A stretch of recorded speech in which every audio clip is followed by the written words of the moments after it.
National Guard troops will have to wait. Late Sunday, a federal judge blocked the Trump administration from deploying federalized troops to Portland. Judge Karen Immerget granted a preliminary injunction until later this week, when she'll make a final decision. Oregon's governor applauded the ruling.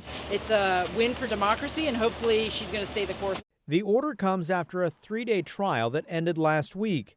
The state of Oregon, California, and city of Portland sued the Trump administration, arguing the president overstepped his authority by deploying the National Guard to deal with protests.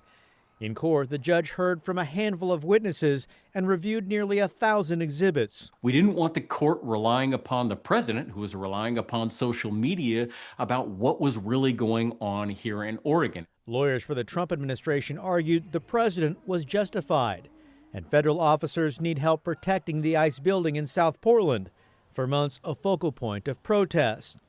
In her ruling, Judge Immerget wrote, federal law enforcement, along with local law enforcement, were able to manage the situation by making arrests, and ICE officers were still able to do their job.